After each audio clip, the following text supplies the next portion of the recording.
Oh my God. Do you remember that kid? Yeah. I remember that set, the whole moment. You do? Yeah. What was in his mind?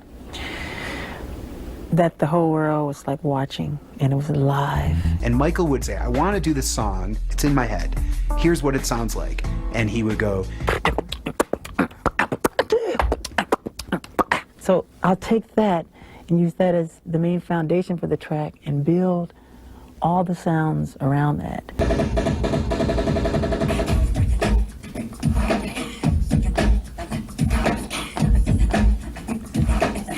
Those rhythms. And you could see his creative process. You can see the organic process that you can't teach.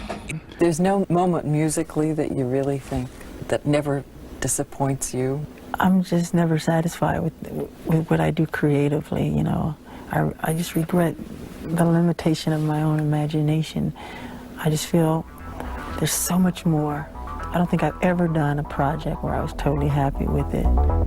When Thriller sold 41 million, do you have to top yourself all the time, and is that the hardest part? I think the next one is always the toughest one, because people expect more, and no matter how good it is, they'll go, well, it wasn't as good as, but I liked it, you know, that type of thing.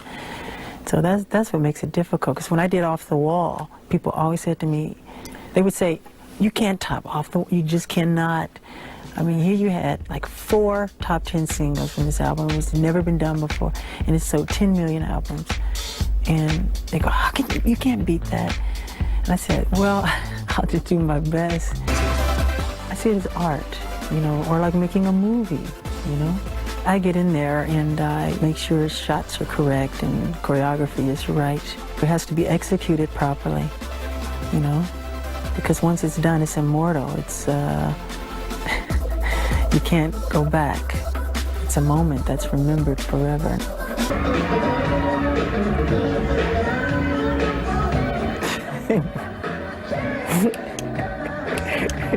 Is that as good as it gets as a performer?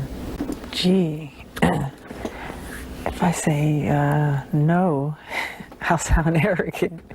I don't think I'm ever pleased with my performances. Never. And after that performance, I wasn't happy either. I wanted to do the 5 spins, then go on the toes and freeze there and just hold it and stay there, you know, and I didn't. But I was angry about that, actually, real disappointed.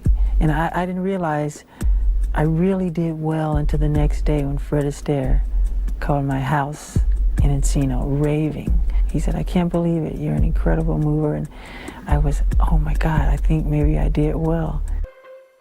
I think as you get to a certain level and they start creating these crazy stories, making you out to be not normal, what is normal? For me is when you do a concert and you see a sea of people singing the lyrics all in unison and holding up candles and you go, wow. You know, it just really makes your heart happy, and that's what really makes you feel like everything's okay.